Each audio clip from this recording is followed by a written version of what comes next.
Pizza time.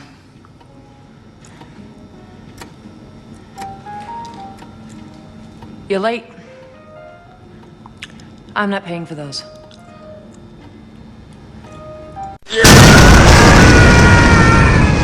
Ah, yes. Nothing like getting my teeth ripped out of my skull in a literal sense while watching other college football fans get theirs ripped out figuratively. Didn't expect there to be a lot of chaos this weekend with all the cupcake games, but I should have known better. We all know these weeks with underwhelming games give plenty of opportunity for upsets to happen, and that's what we got. Sorta. We got like 2 upsets, and the rest of the games had fans shitting themselves deep into the fourth quarter with fear. Let's take a closer look at the mess and try to sort it out. Seriously, I don't fucking get it, Iowa. It's the same old shit year in, year out. Where the fuck is your offense? Are you allergic to scoring? Mark Gronowski looked like a lost puppy against the Cyclones and couldn't hit the bright side of a barn with his throws, despite the fact that he was one of the best quarterbacks coming out of FCS this year. Your defense is still pretty good and limited Beck's production for Iowa State, but that part pisses me off more.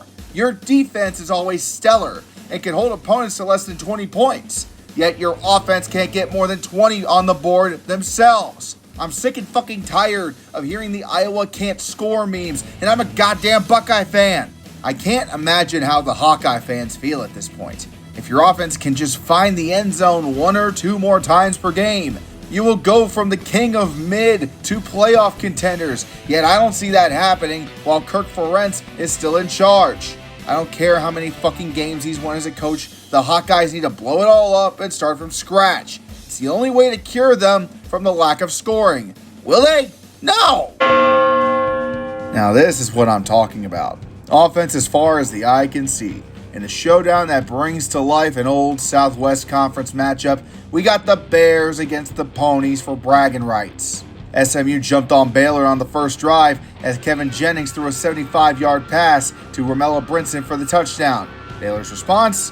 A 5-minute, 10-play drive that results in turning it over on downs on the SMU 35. Seriously? You still don't trust your defense, eh?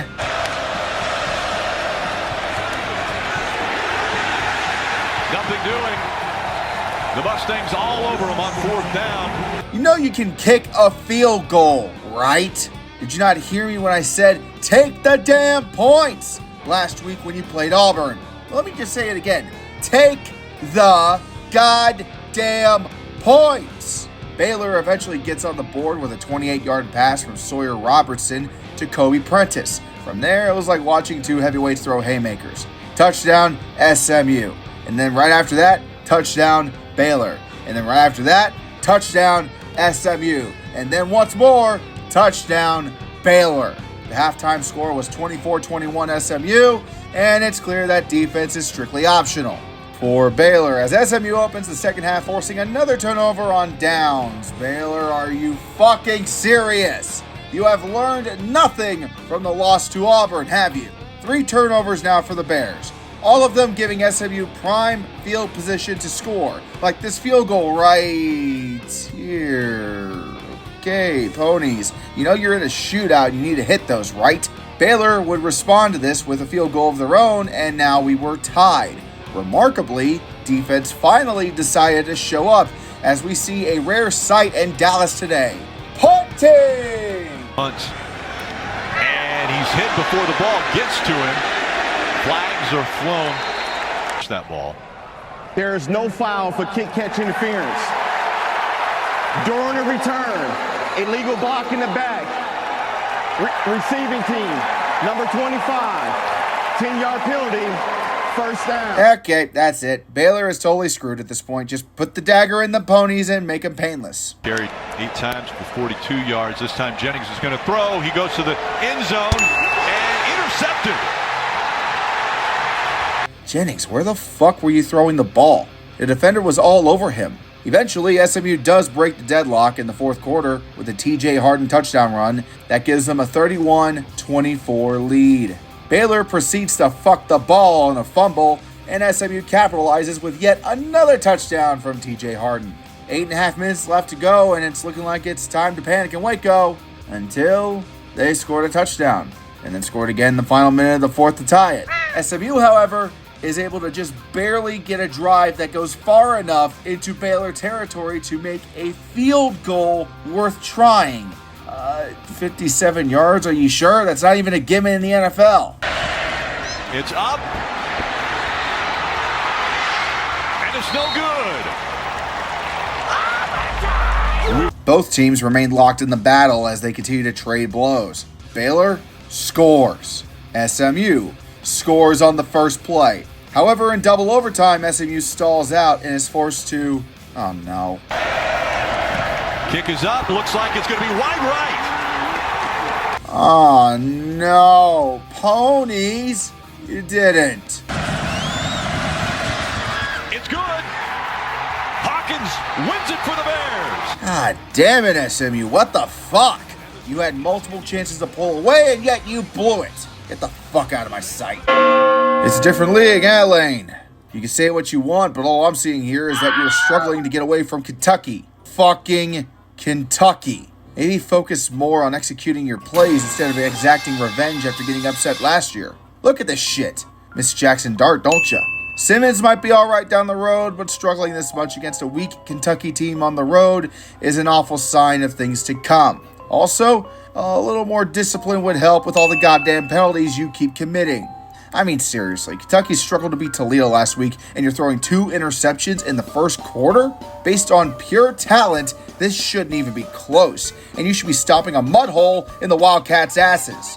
Yet you are letting them hang around until late in the fourth quarter. If there is a team right now that is just begging to get embarrassed again, it's the goddamn Rebs. It's not a matter of if with you, it's when. You may have done barely enough to beat the Wildcats, but Hog City awaits you next week. Wake the fuck up. See, kids, this is why you don't let rivalries end. Despite this being the first time the border war has been played in more than a decade, you can see the hatred in full force around Columbia. Sadly for the Tigers, it had the opposite effect they wanted, as it just pissed off the Jayhawks something awful. In the blink of an eye, Kansas fired out the gate to a 21-6 lead by the end of the first quarter. A scoop and score and 2 Jalen Daniels tutties had Kansas feeling and looking pretty good.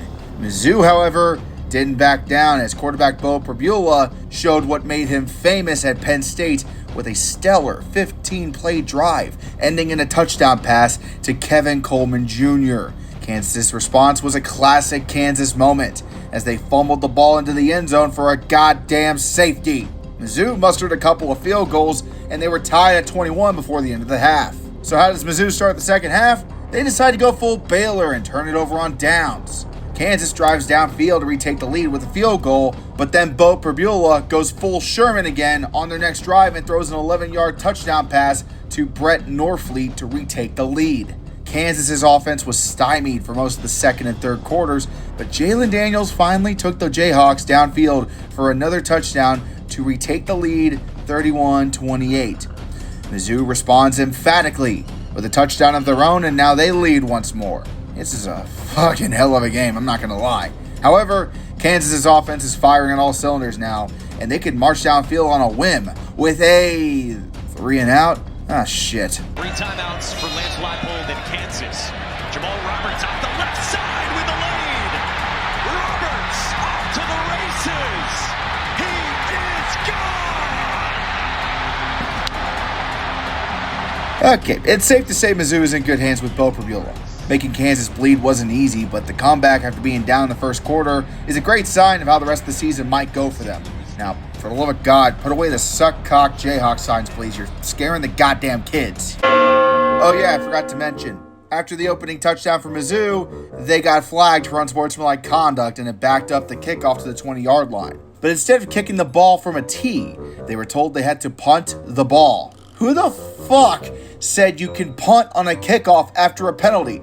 No, seriously, who? Was the entire ref crew drunk? The only time I could find a punt being an option is after a safety, but that's not even a requirement. It's optional. Most teams wisely choose to kick from the tee to improve field position. It's always a regular kickoff on an unsportsmanlike penalty. No doubt, the great field position for Kansas would help them get in front early in this game before Mizzou's comeback. As a result, the officiating crew is suspended for week 3 and will likely be wearing dunce caps on the field for the rest of the season. Seriously, a fucking punt? What in the hell were you thinking, guys? The Ducks didn't just beat the Cowboys. They torched the house, killed the livestock, burned the crops, and salted the earth so nothing could ever grow there again. There is no bigger sign that Gundy needs to go. I don't know what to tell you here. 9 different players scored for Oregon. 631 yards of total offense. It was 41-0 at the fucking half. The final score was 69-3. The largest margin of defeat since Oklahoma State lost against Oklahoma 67-0 in 1907. Yeah, this is bad. Hope you enjoyed that win against FCS UT Martin last week, because you ain't going to get many more this year. If you lose to Tulsa next week and you don't fire Gundy, you either have Stockholm Syndrome or you're fucking deranged. What the fuck? What the fuck? What in the actual fuck is going on with Clemson? You're down 16-3 at the half against Troy. How bad was that hangover after facing LSU? Jesus fucking Christ. You are 31-point favorites coming into this game. Someone get a hold of Cade Klubnik and wake him the fuck up, please.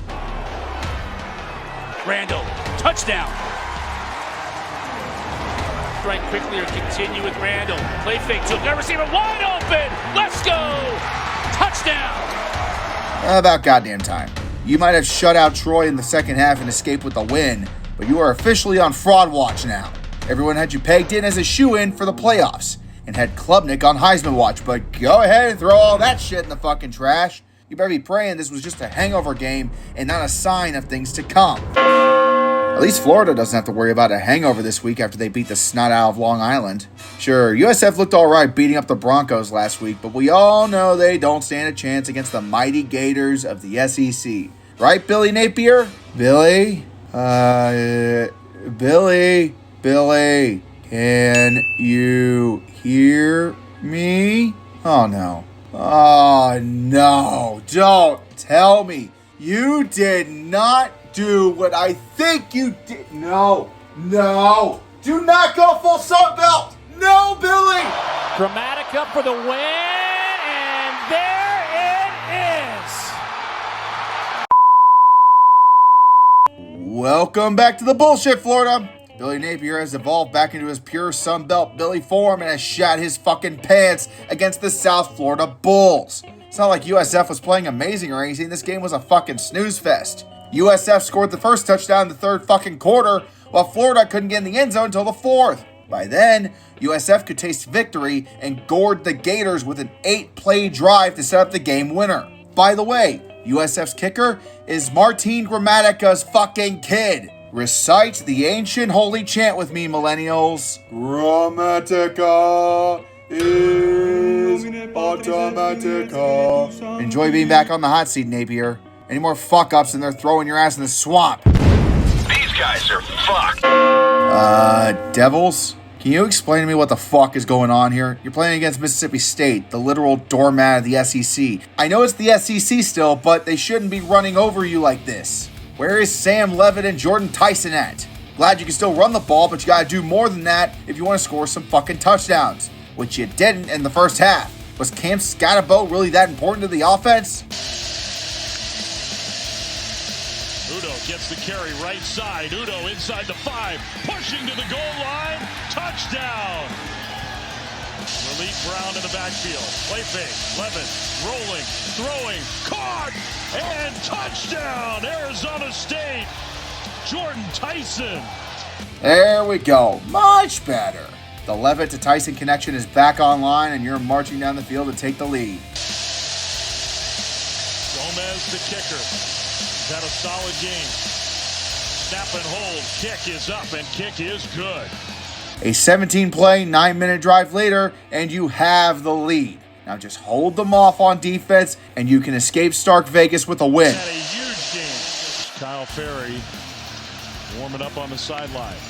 2 plays to get 9 yards to keep the game going. Pressure was picked up. Chapin, wide open, caught across the middle.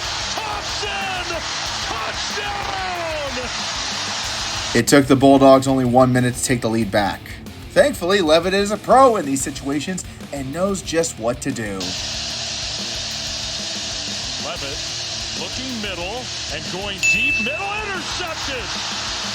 Intercepted by Washington! Below the game, of course. After the major success of last year, a hangover was kind of expected right out of the gate, to be honest. Good news for Arizona State, and frankly most of the teams in this video, is that your loss was non-conference, so you still have a chance to make the playoffs. Unless you're Oklahoma State or Florida, you guys are totally fucked. Yes, my favorite part of the show. Michigan losing.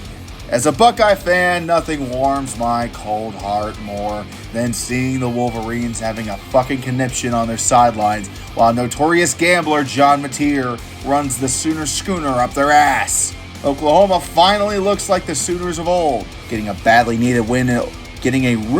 badly needed win over a tough opponent in the Wolverines will do much to lift the Sooners up the rest of the way. As for Michigan, they don't trust the rookie as far as he can throw the ball. The arguments on the sidelines are all you need to see there.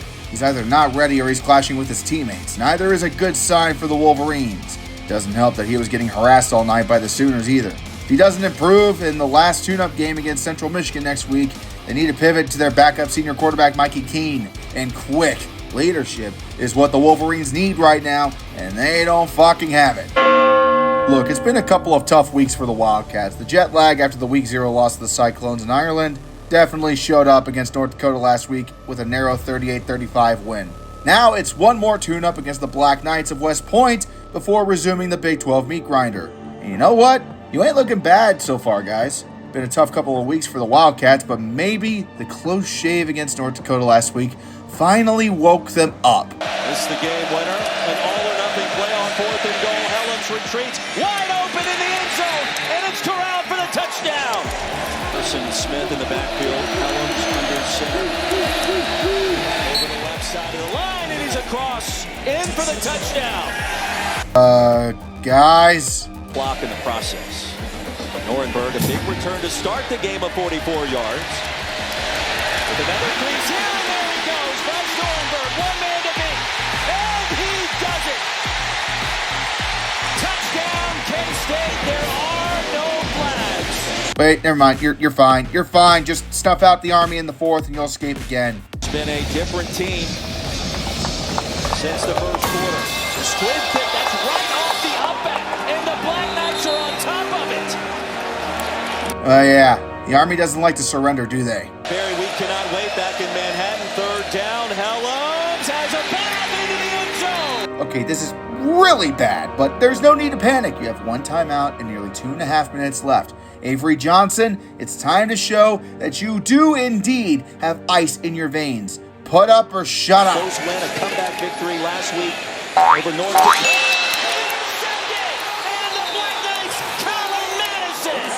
That's it. I'm calling it now. Kansas State has the Irish curse. They're imploding before our very eyes, and there's no good damn reason for that. Coming into the season, on paper, they were a contender to win the Big 12 and make the playoffs. But now, you're on the same path that Florida State was on last year. The Irish curse hit them so hard they went 2-10, and I had to create a damn soap opera out of it. I don't think Days of Our Wildcats is in the future, but a loss to Arizona next week will more than likely be the death knell for the season.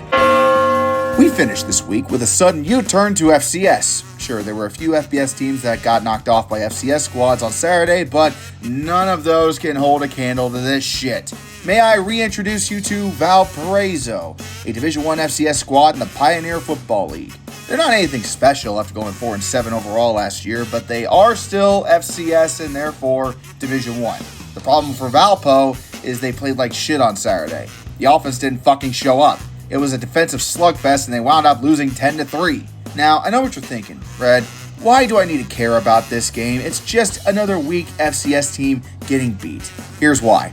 Adrian College, their opponent, is from the Michigan Intercollegiate Athletic Association, which is Division III. A Division III squad just beat an FCS school. I didn't even know Division III was allowed to play FCS. I've never even heard of these fuckers. They haven't won a conference title since 2014 and are 0-4 in the D3 playoffs all time. Valparaiso gets the honor of being named the first ever Dumbass of the Week for this show. Because while Billy Napier going full Sun Belt is funny, seeing a Division I team go full dumbass and lose to a mediocre Division III squad will top that any day of the week. Stick to basketball, Valpo.